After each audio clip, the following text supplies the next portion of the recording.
Childhood of monsters. A story of predators born as prey in the warm, deep seas of the early Cretaceous, long before any form of human civilization could conceive of fear. There existed a world where life began, already owing a debt to death. A merciless world, offering no second chances, where every flick of a fin was a gamble and every shadow cast in the water could mean the end. Australia still fused two ancient continents in a geological dance that would last millions of years, was surrounded by an ocean hiding predators so colossal that even silence seemed to respect them. The waters of that era knew nothing of mercy. They were an eternal battlefield, where warm temperatures created the perfect conditions for explosions of life and, consequently, for explosions of death. Every sunbeam piercing the surface illuminated not only the hypnotic beauty of an alien ecosystem but also the stage for daily massacres. Desperate escapes ending in red clouds of dissolved blood. It is in this hostile setting, this theater of ancestral horrors, that hatchlings of the Kronosaurus are born giant plesiosaurs, living machines of destruction that, as adults, would dominate the absolute apex of the food chain. Their skulls would measure over 2.5 meters in sheer length. Their jaws would crush bones the size of tree trunks. Their teeth, thick, conical, like ivory daggers, would pierce anything daring to cross their path. But before becoming living legends, before inspiring terror in every creature inhabiting those waters, they begin small, vulnerable, and entirely at the mercy of a world that expects no one to grow up. This is the story of 3 hatchlings born as predators, carrying in their DNA the complete manual for killing with brutal efficiency, yet learning early, swiftly, and in the most traumatic way possible that even monsters can become prey. A story of hunting, escape, absolute terror, and nature's cruelest truth.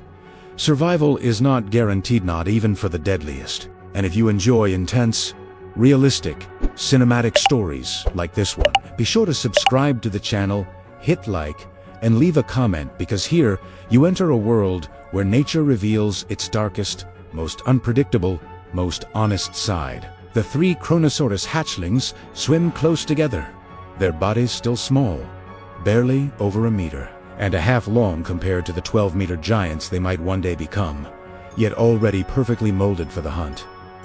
Evolution wasted not a single trait. Every curve, every muscle, every sensory organ was sculpted by the deaths of countless prior generations.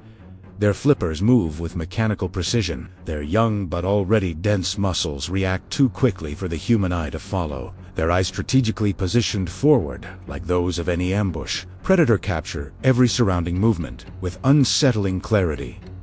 They play but not as mammals would. There is no affection in these motions.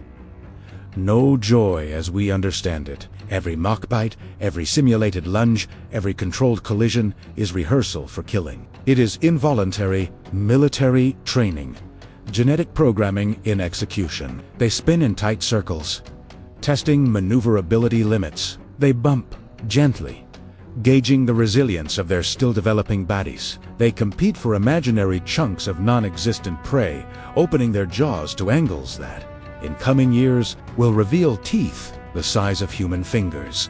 The ocean around them is a hypnotic deep blue, sliced by sunbeams descending from the surface like golden blades piercing liquid velvet curtains. Microscopic particles dance within these rays, creating luminous columns resembling gateways to other worlds. Small fish dart past in nervous schools, their silvery bodies reflecting light in kaleidoscopic patterns. They are always alert, always tense, always milliseconds from exploding into panic.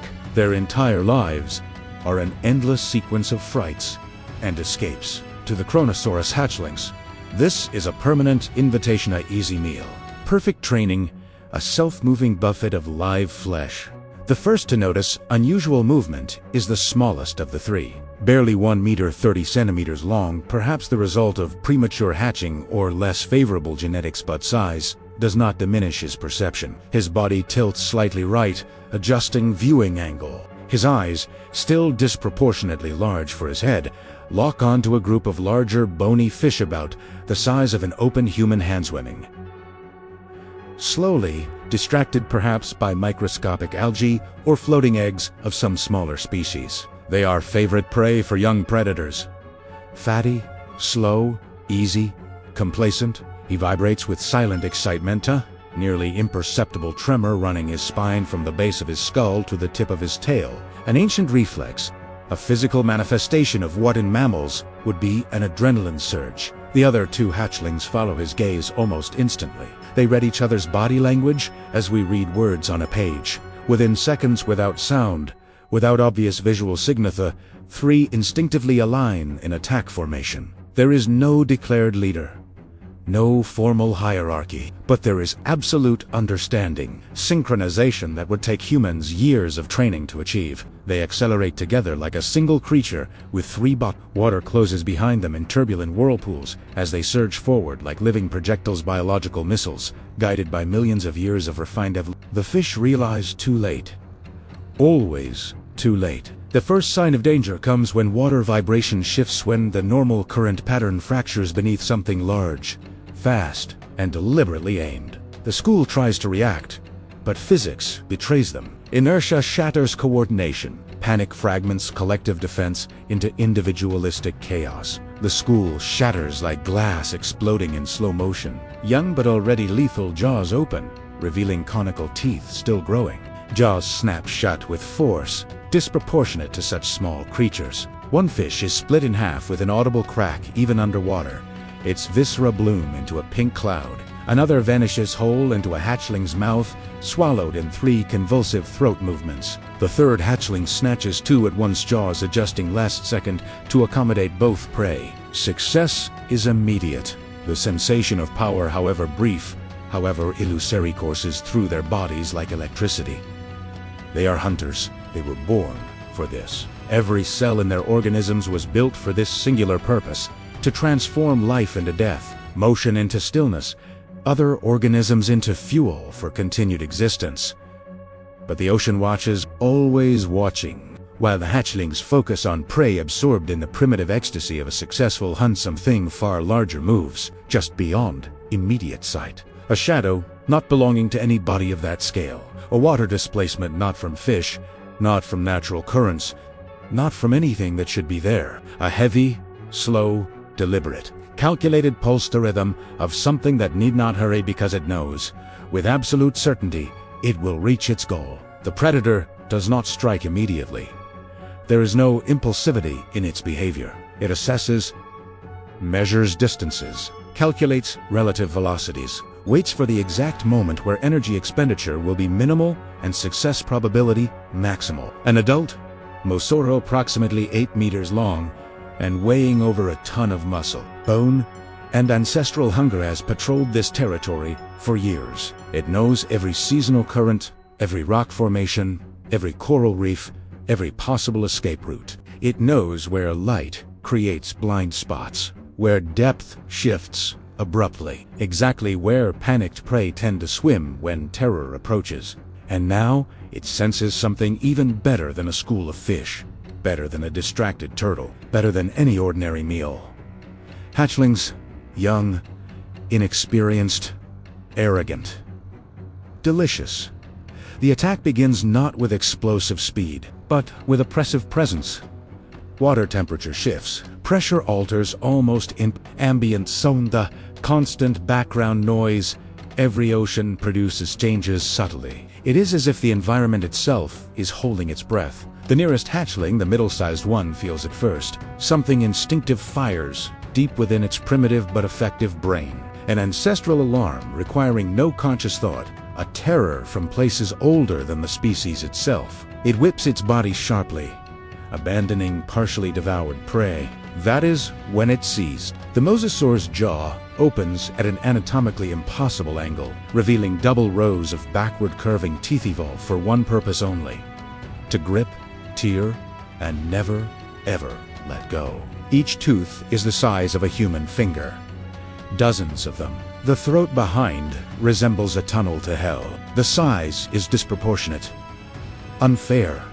There is no fair fight here. No chance of confrontation. No room to negotiate, intimidate, or bluff. Only flight. Desperate flight. Flight or death. All three hatchlings bolt in different directions, shattering the formation that moments before made them efficient, tearing through water with everything they have. every muscle contracting beyond healthy limits. The ocean now feels too narrow. Space that once seemed infinite transforms into a liquid cage. Rocks emerge like strategically placed traps. Currents pull in opposing directions, turning every movement into a negotiation with physics. The mosasaur chooses, it always chooses.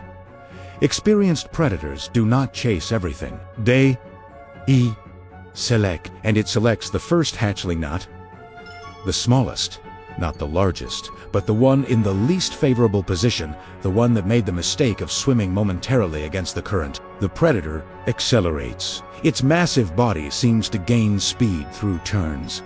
It wields inertia itself as a weapon. Each powerful tail stroke closes the distance. 10 meters. 7, 5, 3. The first hatchling feels the water displacement behind it like a physical wall closing. In a liquid avalanche, about to crush it. It tries to ascend vertically, seeking sunlight perhaps, instinctively associating light with safety. But the shadow grows faster than it rises. It swallows him. The world darkens. A bite, a brutal impact that stops time. The small body is seized precisely midsection, just behind the front flippers. Teeth pierce flesh, muscle, organs, scraping partially cartilaginous bones. Pressure is absurd. Overwhelming. There is no time for prolonged pain, dragged out suffering, dramatic agony only. An instant of absolute desperation, a frozen second where every nerve ending screams simultaneously. The hatchling thrashes with surprising strength, driven by pure survival reflex. Its tiny jaws snap open and shut in emptiness, biting nothing, desperately seeking something to. Water around fills with expanding blood, creating red clouds dissolving into fractal patterns. And in seconds less than seconds everything ends. A dry, violent lateral shake of the predator's head splits the body in half with the efficiency of an organic guillotine. The spine snaps. Internal organs separate. The ocean swallows the remains almost immediately. Pieces sink slowly, spinning like autumn leaves on a windless day. The first hatchling vanishes as if it never existed, as if its minutes of life were merely a discarded draft by nature. The other two feel death's vibration through the water. They do not witness everything directly, but their sensory systems detect the unmistakable signature of violence. Terror is now pure, distilled, undiluted. No longer fear of the unknown, fear of something you watched happen to someone identical to yourself. One of them, the smallest, makes a desperate decision. He dives deeper, abandoning the sunlit zone, entering a darker region where pressure increases significantly and sunlight barely reaches. It is a gambit, unknown territory, but unknown seems better than the known killer behind him. The mosasaur hesitates for a fraction of a second perhaps, calculating the energetic cost of diving in pursuit, and chooses. It does not follow the diver. It pivots its massive body with disturbing agility and pursues the second hatchling, the one remaining at medium depth. The chase intensifies. It becomes cinematic, a scene that would last minutes in film but in reality unfolds in compressed seconds of pure terror. The second hatchling superficially wounded since the initial attack, one flipper torn, small cuts covering its left flank darts through a narrow rock formation, a fissure between two masses of fossilized coral. He scrapes his body violently, tearing patches of skin snagged on rock edges. Pain is secondary. Secondary to fear, secondary to the absolute need to keep moving. He gains a minimal advantage. The predator slams against the rock with force, its enormous head too large for the same passage. It loses one precious second. 2 must detour. The hatchling believes, for one desperate, diluted instant, that he has escaped. His body aches in ways he never imagined possible. One flipper is torn nearly to the base, dangling irregularly. Blood streams in visible threads, creating a trail any predator could follow blindfolded. He decelerates unconsciously, unwillingly, as pain and exhaustion begin exacting their price. The mistake is fatal. Always the mosasaur returns, like an underwater storm-like liquid fury materialized. It emerges from below this time, using the relative darkness of deep water as ally, as natural camouflage. The bite catches the base of the hatchling's tail. Impact hurls the small body forward unnaturally, joints stretching beyond limit. The hatchling thrashes with energy drawn from some primal reservoir, some final strength the body unleashes when it knows. This is literally the last chance. It bites at nothing, twists its body in desperate angles, tries to strike the predator's face, eyes anything vulnerable, but it is utterly, absolutely futile, like a human infant trying to fight an adult bear. The mosasaur holds with unshakable firmness, shakes the small body like a dog shaking a cloth toy, and begins tearing pieces off slowly this time. No hurry, no threat. It takes its time. The tail separates, first ripped away with a lateral yank, then a flipper. Terror is greater, longer, more conscious. The hatchling is still alive as part of its body literally disappears between serrated teeth. Its eyes remain open. It still tries to swim with what remains. The surrounding ocean turns red for several meters. Water becomes opaque with blood. Movements progressively weaken. Muscle contractions become spasmodic. Until they cease completely, until only an inert body floats being methodically shrunk. The second hatchling is also gone. Return to the cycle. The third, the one that dove into the depths now, observes from a distance above, hidden among rocky formations draped in seaweed. Body pressed against the uneven seabed, absolutely motionless. Every muscle frozen, every breath suspended, his heart beats so fast, it seems a single, continuous sound. Instinct screams contradictions. Flee, stay still. Flee, stay still. He chooses stillness. It is the only choice. Any movement might betray him. The mosasaur passes close. Very close. So close the hatchling could touch it by extending a flipper. The massive shadow covers everything, transforming day into instant night. Time stretches supernaturally. Seconds feel eternal. Each heartbeat is a geological age. The predator metaphorically sniffs, detecting dissolved blood in the water with incredibly sensitive chemical receptors, but decides for reasons only it knows. Perhaps satiety, perhaps energy conservation. Instinct that the hunt is over. It drifts away slowly, unhurried, its enormous body vanishing into the blue vastness like a nightmare ending upon waking. But it is not over. Not for the surviving hatchling. He remains there, in the same position, for a long time. Minutes that feel like hours. He does not move. He does not hunt. He does absolutely nothing but exist in the most basic sense of the word. Alone, completely, irreversibly alone. Where three primitive consciousnesses once navigated the world together, now there is only one carrying the fresh memory of his siblings' violent deaths. If you've followed this story this far, you've felt the tension, the ancestral horror, the unfiltered brutality of real nature, take a moment to like the video. Comment what you would do in this impossible situation, and subscribe to the channel. Stories like this reveal Earth's real, brutal side long before we existed, long before any human concept of justice or mercy. The hatchling finally moves not by decision, but because stillness, too, is death.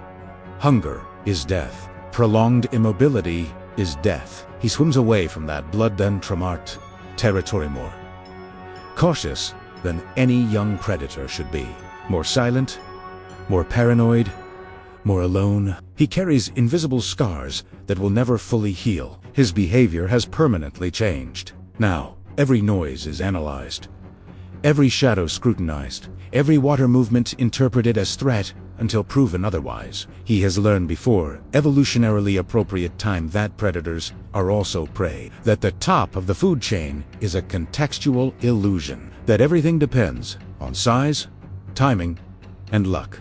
And even if he survives the coming days, weeks, months, or years of if he eventually grows to his species' impressive adult size, absolutely nothing guarantees that outcome. Statistics are brutal. Fossil studies and population analysis suggest only about 2% of large marine predator hatchlings in the Cretaceous survive to become reproductive adults. The other 98% vanish, devoured by larger predators, killed by disease, consumed from within by parasites, victims of geographic accidents, trapped in currents, dragging them into waters too cold or too warm. Starvation during scarcity periods. Infections from wounds, 1,000 ways to die for every way to survive. They disappear without ceremony, without record, without mourning, devoured and forgotten, dissolved into life's eternal cycle of life, feeding on life. And as the ocean returns to its false combi, because oceanic calm is always false, always temporary, always an illusion maintained only until the next attack, the next escape, the next death won. Truth remains crystalline and unchanging. In this ancient world, on this planet existing millions of years before humans dreamed of existing, even the most feared hunters, even the predators that would eventually dominate entire ecosystems, began as fragile prey. The sea does not choose heroes. It does not craft narratives of triumph. It does not care about wasted potential or unfulfilled promises. It merely watches with absolute indifference, waits patiently, and collects. Always collects. From Eberjon, eventual predator or prey, large or small, lucky or unlucky. And in this Cretaceous ocean where giants swim among giants, where death has knife-sized teeth and jaws that crush bones like twigs, the only certainty is uncertainty. The only guarantee is that there are no guarantees. The only happy ending is surviving until tomorrow and beginning it all again.